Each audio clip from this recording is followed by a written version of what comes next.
ഇന്നത്തെ വീഡിയോ തേനെടുക്കുന്നതിന് മുമ്പ് ഒരു കാര്യം പറയാം. ഇതെന്താന്നല്ലേ, മുട്ട ഉണ്ടോ എന്നുള്ളത് നമുക്ക് തേനെടുക്കാം. നമുക്ക് തേനെടുക്കുന്നതിന് പ്രശ്നമില്ല. പാർട്സിൽ നോക്കണം. റാണിയുള്ള പെട്ടിയിൽ നമ്മൾ കൂടുതൽ മുട്ടയും വെക്കും.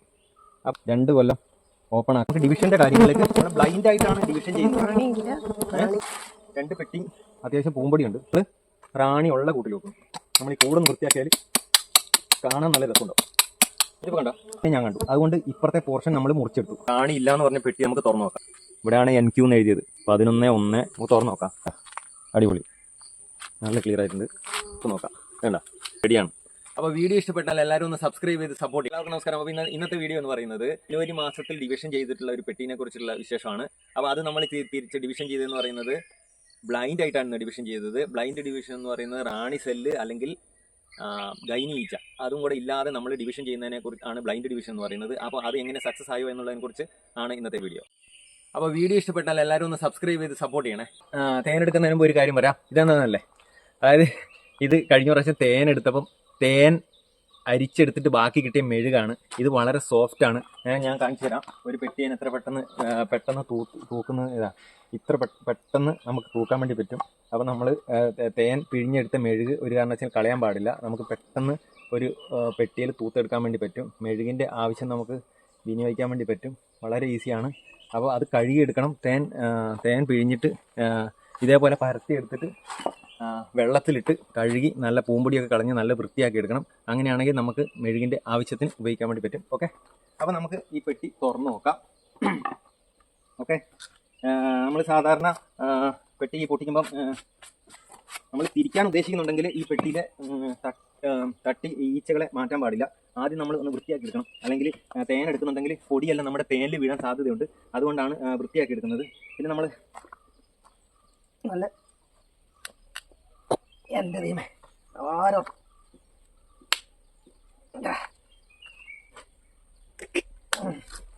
എൻ്റെ ഇത്ര പോർപ്പുണ്ട് ഞാൻ വിചാരിച്ചില്ല കേട്ടോ. അപ്പം നമ്മൾ പെട്ടി പൊട്ടിക്കുമ്പോൾ നമ്മുടെ കയ്യിൽ അത്യാവശ്യം തിരിക്കാനുള്ള സാധനങ്ങൾ നമ്മൾ കരുതി വെക്കണം. യെസ്, അടിപൊളി. പക്ഷെ റാണീനെ കാണുന്നില്ല എന്നുള്ളതാണ് വേണ്ട. അപ്പോൾ ഇതാണ് നമ്മുടെ 2 കൊല്ലം ഓപ്പൺ ആക്കാത്ത പെട്ടി എന്ന് പറയുന്നത്. കാണുന്നുണ്ട്. അപ്പോൾ ഇതിനകത്ത് റാണി സെല്ലും കാണുന്നില്ല, റാണീനെയും കാണുന്നില്ല. റാണി സെല്ല് കാണുന്നില്ല. റാണി സെല്ല് എവിടെയും ഉണ്ടാവും. പക്ഷേ ഇത്രത്തോളം ഈച്ചകളുള്ള സ്ഥിതിക്ക് റാണി സെല്ല് എന്ത് പറഞ്ഞാലും ഉണ്ടാവും. പക്ഷെ തേൻ അധികം കാണുന്നില്ല. ഒരു നമ്മളെ ഫ്രണ്ട് സൈഡിലാണ് തേൻ കുറച്ച് കാണുന്നുണ്ട്. മറ്റ് സംഭവങ്ങളൊന്നും കാണുന്നില്ല. റാണിയെ നമ്മൾ കണ്ടുപിടിക്കണം. ഇതെന്തായാലും ഡിവിഷൻ ചെയ്യാൻ വേണ്ടി പോവാണ്. ഇത്രയും സ്ട്രോങ് ഉള്ള പെട്ടിയാണെങ്കിൽ നമുക്ക് എന്തായാലും ഡിവിഷൻ ചെയ്യാൻ വേണ്ടി പറ്റും. അപ്പം നമുക്ക് ഡിവിഷൻ്റെ കാര്യങ്ങളിലേക്ക് കാണാം. നമ്മൾ ബ്ലൈൻഡ് ആയിട്ടാണ് ഡിവിഷൻ ചെയ്യുന്നത്. റാണിയില്ല, റാണി മുട്ടയുമില്ല. അതാണ് നമ്മൾ കണ്ണും പൂട്ടി തിരിക്കുക. അതാണ് ബ്ലൈൻഡ് ഡിവിഷൻ എന്ന് പറയുന്നത്. അത് കൂടുതലും സക്സസ് ആവാറുണ്ട്. നമ്മൾ പരമാവധി റാണീനെ ശ്രദ്ധിക്കണം. നമ്മൾ എന്ത് കാര്യം ചെയ്യുന്നുണ്ടെങ്കിലും റാണീനെ ഒന്ന് ശ്രദ്ധിച്ചുകൊണ്ടേ ഇരിക്കണം. അത് ഒന്ന് പൊങ്ങി മറിയുമ്പോൾ നമുക്ക് അങ്ങനെ കിട്ടുവാണെങ്കിൽ റാണീനെ കണ്ടു റാണീനെ കണ്ടു. പക്ഷേ അത് ഈ സൈഡിലാണ് ഉള്ളത്. അപ്പോൾ നമ്മൾ ഒരു സൈഡ് അങ്ങ് കട്ട് ചെയ്ത് വിടുക. അപ്പോൾ ബാക്കി നമ്മൾ ഏതായാലും നമുക്ക് റാണി മുട്ട കാണുന്നില്ല. അതുകൊണ്ട് റാണി മുട്ട കാണാത്തതുകൊണ്ട് നമ്മൾ ഒരു സൈഡ് പൊട്ടിക്കുന്നു, നമ്മളെ എടുത്ത് മാറ്റുന്നു. അല്ല, റാണിയുള്ള ഭാഗമല്ല. റാണി ഒരു സൈഡിലായതുകൊണ്ട് നമുക്ക് അതിനെ എടുക്കാൻ പറ്റുന്നില്ല. നമ്മൾ എന്തായാലും റാണി മുട്ട കാണാത്ത സ്ഥിതിക്ക് നമ്മൾ ഇല്ല, ഇതിൽ റാണിയില്ല. നമ്മൾ തുറന്നു നോക്കുമ്പോൾ പക്ഷേ നമ്മൾ റാണി മുട്ട ഉണ്ടോ എന്നുള്ളത് നമ്മൾ മുറിച്ചെടുക്കുന്ന പാർട്സിൽ നോക്കണം. അപ്പോൾ നമ്മൾ റാണീനെ കണ്ടു കഴിഞ്ഞാൽ മറ്റേ ഞാൻ പറയാം. റാണീനെ കണ്ടു കഴിഞ്ഞ് കഴിഞ്ഞാൽ നമുക്ക് രണ്ടാമത്തെ പാർട്സ്, അതായത് വിരിയാറായ ഈച്ചകൾ. ഇതിപ്പോൾ കണ്ടോ, ഇതിപ്പം ഈ ഭാഗത്ത് റാണീനെ ഞാൻ കണ്ടു. അതുകൊണ്ട് ഇപ്പുറത്തെ പോർഷൻ നമ്മൾ മുറിച്ചെടുത്തു. ഓക്കെ, പിന്നെ രണ്ട് പെട്ടിക്കകത്തും അത്യാവശ്യം പൂമ്പടിയുണ്ട്. പക്ഷേ വേറൊരു പ്രശ്നം എന്താണെന്ന് വെച്ചാൽ നമ്മൾ ഉപയോഗിക്കുന്ന പെട്ടിയും ഈ പെട്ടിയും തമ്മിൽ വ്യത്യാസമുണ്ട്. രണ്ടും അളവ് ചെറിയ ഇല്ല, കറക്റ്റ് സെയിം പെട്ടിയാണ്. അപ്പോൾ കുഴപ്പമില്ല. അങ്ങനെയാണെങ്കിൽ നമുക്കൊന്നും പേടിക്കാനില്ല. അപ്പോൾ നമ്മൾ ചെയ്യേണ്ടത് ഒരു കൂട്ടിൽ റാണിയുണ്ട്. അപ്പോൾ നമ്മൾ കുറച്ച് കൂടുതലുള്ള പോർഷൻ നമ്മൾ കട്ട് ചെയ്തെടുക്കുക. ഓക്കെ, അപ്പോൾ ഇതിൻ്റെ കൂടുതലുള്ള പോർഷൻ എന്ന് വെച്ച് കഴിഞ്ഞാൽ റാണിയുള്ള പെട്ടിയിൽ നമ്മൾ കുറവുള്ളതും വെക്കും. റാണി ഇല്ലാത്തതിൽ കൂടുതൽ മുട്ടയും വെക്കും. അപ്പോൾ ഈ പെട്ടി ഇതായത് ഈ നമ്മൾ വെക്കുന്ന പോർഷനിൽ റാണി ഇല്ലാത്ത കൂടിനെയാണ് വെക്കുന്നത്. അതുകൊണ്ട് നമ്മൾ ഇതിനെ ഇളക്കിയെടുക്കുക. ഓക്കെ, ഇത് ഇളക്കിയെടുക്കാൻ കുറച്ച് ബുദ്ധിമുട്ടായിരിക്കും. തേൻ എടുക്കുന്നില്ലേ? ഏത് തേൻ എടുക്കണം എന്നുണ്ട്, പക്ഷേ തേൻ എടുത്തു കഴിഞ്ഞാൽ ഇന്നത്തെ ഉദ്ദേശം തിരിക്കുക മാത്രമാണ്. നമ്മൾ തിരിക്കുന്നല്ല, അതായത് തേൻ എടുത്തു കഴിഞ്ഞാലുള്ള പ്രശ്നം എന്ന് പറഞ്ഞാൽ അതിൻ്റെ അംശങ്ങളെല്ലാം ആ കൂട്ടിൽ കിടക്കും. അപ്പോൾ ആ കൂട് വൃത്തിയായതിനു ശേഷം ഇതുങ്ങൾ വർക്കുകളെല്ലാം സ്വതവേ തുടങ്ങുള്ളൂ, അല്ലെങ്കിൽ ഒരു തണുപ്പം പ്രതികരണമായിരിക്കും ആ കൂടിനോട്. അപ്പോൾ പരമാവധി ഇത് നമ്മൾ റാണിയുള്ള കൂട്ടിൽ വെക്കും. ഓക്കെ, റാണിയുള്ള കൂട്ടിൽ വെച്ച് കൊടുത്താൽ വളരെ സൂക്ഷിച്ച് വേണം ഓരോ കാര്യങ്ങളും ചെയ്യാൻ വേണ്ടിയിട്ട്. അപ്പോൾ ഈ കൂടിൻ്റെ കാര്യം റെഡിയായി. ഓക്കെ, അപ്പോൾ തേനെടുത്ത് മാറ്റുന്നില്ല? ഇല്ല, ഈ തേനെടുത്ത് മാറ്റണ്ട, ഇതേതായാലും മാറ്റുന്നില്ല. തേനെടുക്കേണ്ട ആവശ്യം റാണി ഉണ്ടാ, ഇതാണ് റാണി കണ്ടാ. അപ്പോൾ അതെങ്ങനെയായാലും അത് ഓപ്പണായി വരും. ഇപ്പോൾ ഇനി നമുക്ക് തേനെടുക്കുന്നതിന് പ്രശ്നമില്ല. നമ്മൾ റാണീനെ കണ്ടില്ലേ, ഇനി നമുക്ക് തേനെടുക്കാൻ വേണ്ടി പറ്റും.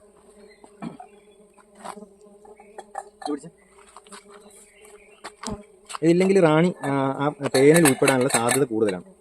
അപ്പോൾ നമ്മൾ പരമാവധി ഈച്ചകളെ ചാകാതെ നമ്മൾ ശ്രദ്ധിക്കണം. അപ്പോൾ അതിൻ്റെ കാലുകളെല്ലാം പൊട്ടിച്ചെടുക്കുക. ഓക്കെ, അതിന് ശേഷം ഇത്രയും പെട്ടെന്ന് ഇളക്കിയെടുക്കണം. പിന്നെ അധികം കൂട്ടിൽ വീഴാതെയും ശ്രദ്ധിച്ചെടുക്കണം. അപ്പോൾ ഇങ്ങനെയാണ് സംഭവം. ഈ ഭയങ്കരമായ ഈച്ചകളെ അധികം ഓടിക്കാത്തതുകൊണ്ടാണ് ഇതിങ്ങനെ ഭയങ്കരമായിട്ട് വരുന്നത്. അതുകൊണ്ട് അധികം തേൻ അതിനകത്തായിട്ടില്ല, പക്ഷേ റാണി ഈ ഭാഗത്തേക്ക് പോയിട്ടുണ്ട്. അതുകൊണ്ട് ഈ കൂട്ടിൽ കുറച്ച് തേൻ എന്തായാലും കിടക്കും, അതിന് മാറ്റി പിടിക്കുക, അല്ലെങ്കിൽ ആ തേൻ ഈച്ച എല്ലാം വന്നിട്ട് അതിന് ചാവും. ഞാൻ മാർക്കർ എടുക്കുന്നു, മാർക്കർ അവിടെ ആ മുറിച്ച് അപ്പുറം കുറച്ചങ്ങോട്ട് മാറ്റി.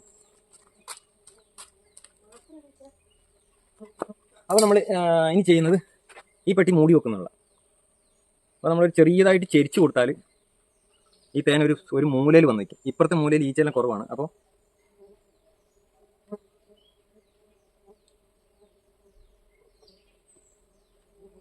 നിങ്ങൾ അങ്ങനെ മറച്ചു വെച്ചു. അപ്പം നല്ല റെഡിയായി. അപ്പോൾ നമ്മൾ ഈ കൂടൊന്ന് വൃത്തിയാക്കി, പഴയ കൂടുകളൊക്കെ ആണെങ്കിൽ അലങ്കോലാക്കി വെച്ചിട്ടുണ്ടാവും. അപ്പോൾ നമ്മൾ ഈ കൂടൊന്ന് വൃത്തിയാക്കിയാൽ കാണാൻ നല്ല രസമുണ്ടാവും.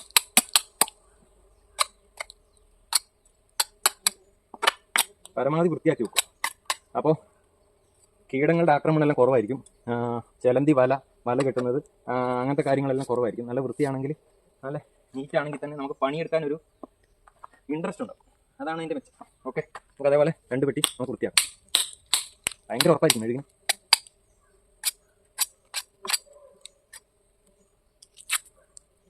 ഇതിനകത്ത് തേനുണ്ട്, ഇതിനകത്ത് നമുക്ക് തേനെടുക്കാം.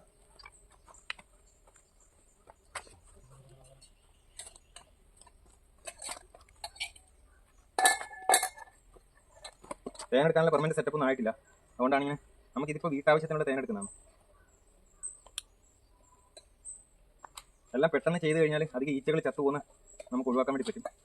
പിന്നെ ഈ ഈച്ചകൾ, ഇതിനകത്ത് വീഴുന്ന ഈച്ചകളോ അല്ലെങ്കിൽ ഇതുമായിട്ട് ബന്ധപ്പെട്ട ഈച്ചകളോ നമുക്ക് രക്ഷപ്പെടുത്താൻ എങ്ങനെയായാലും സാധ്യത വളരെ കുറവാണ്. നിങ്ങളെല്ലാം ചത്തുപോകാനേ സാധ്യതയുള്ളൂ. ഇതുങ്ങൾക്ക് രണ്ടാമത് ഇതിങ്ങളുടെ കൂടിലേക്ക് മടങ്ങിപ്പോകാൻ ഒരു സാധ്യത വളരെ കുറവാണ്. അപ്പോൾ നമ്മളിങ്ങനെ പരമാവധി പിഴിഞ്ഞെടുക്കണം. ഇതിനകത്ത് കിട്ടുന്നതെല്ലാം പരമാവധി പിഴിഞ്ഞെടുക്കുക, ഊറ്റിയെടുക്കണം. അല്ലെങ്കിൽ പിഴിയാന്ന് പറഞ്ഞാൽ പിഴിയുന്നല്ലേ. ഇത് മാറ്റി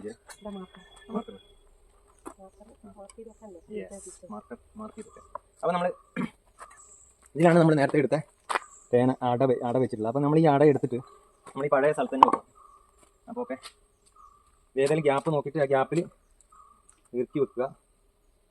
പരമാവധി ഡാമേജ് വരാതെ നോക്കണം. 2 ഈ മുട്ടകൾക്കും ഡാമേജ് വരാത്ത രീതിയിൽ അഡ്ജസ്റ്റ് ചെയ്ത് വെക്കുക. അപ്പോൾ ഓക്കെ, അപ്പോൾ അതിനുശേഷം നമ്മൾ ആ ബോക്സ് എടുക്കുന്നു, മറയ്ക്കുന്നു, റെഡി. അപ്പോൾ ഈ എൻട്രൻസിലൊക്കെ തേനുണ്ടെങ്കിൽ അതിലൊന്ന് തുടച്ച് വെക്കണം, അല്ലെങ്കിൽ അത് കയറാൻ ഭയങ്കര ബുദ്ധിമുട്ടായിരിക്കും. അപ്പോൾ ഇത് അടച്ചിട്ട് മറച്ച് വെക്കുക. അതിന് ശേഷം മാർക്കർ പെൻ എടുക്കുക.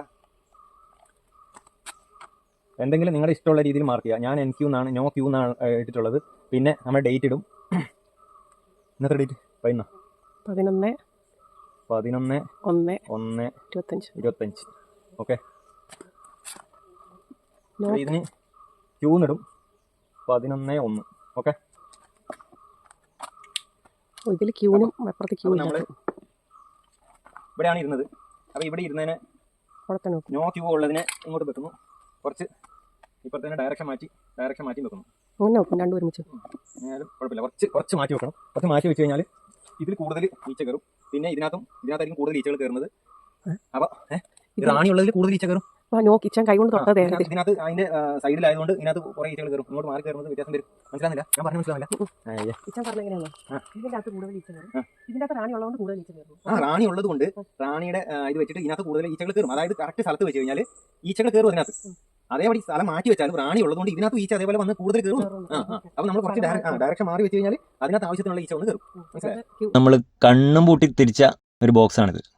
റാണീനെ കണ്ടിട്ടുണ്ടായിരുന്നു, പക്ഷെ റാണി സെല്ലില്ലായിരുന്നു, ഗൈനി ഈച്ച ഇല്ലായിരുന്നു. എന്നാലും നമ്മൾ ഒറ്റ തിരിക്കൽ വെച്ചു, ഒന്നും നോക്കിയില്ല. പക്ഷേ നമുക്ക് ഇപ്പോഴത്തെ അവസ്ഥ എന്താണെന്ന് അറിയണ്ടേ? ചെറിയ വേനൽ മഴയൊക്കെ ഉണ്ടായിരുന്നു, എന്നാലും കുഴപ്പമില്ല, നല്ല വളർച്ചയുണ്ട്. എല്ലായിടത്തും നല്ലോണം തേനും ഉണ്ട്, നല്ല ഈച്ചയ്ക്ക് നല്ല വളർച്ചയുണ്ട്, ഒരു കുഴപ്പമില്ല, അടിപൊളിയാണ്. അപ്പോൾ നമുക്ക് റാണി ഇല്ല എന്ന് പറഞ്ഞ പെട്ടി നമുക്ക് തുറന്നു നോക്കാം. ഓക്കെ, അതിൻ്റെ അവസ്ഥ എന്താണെന്ന് നോക്കാം. ഓക്കെ, ഇതാ ഇവിടെയാണ് NQ എന്ന് എഴുതിയത്. 11/1/25. ഇതിനകത്തിപ്പോൾ കൃത്യമായിട്ട് കാണുന്നില്ല. ഓക്കെ, നമുക്ക് തുറന്നു നോക്കാം.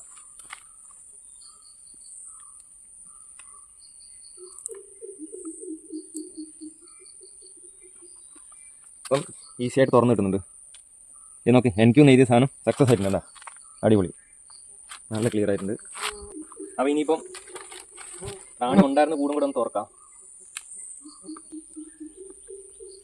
അതിൻ്റെ അവസ്ഥയും കൂടെ നമുക്ക് നോക്കാം. വേണ്ട, ഇത് രണ്ടും റെഡിയാണ്. അപ്പോൾ ഇതിനകത്ത് സ്ട്രെങ്ത് കുറവ്. ഇപ്പോൾ ഇത് കണ്ട, ഇതിപ്പോൾ റാണി ഉണ്ടായിരുന്നിട്ടും സ്ട്രെങ്ത് കുറവാണിത്. അതിൻ്റെ കാരണം ഞാൻ പറയാം, പുതിയ റാണി ഭയങ്കരമായിട്ട് മുട്ടയിടും.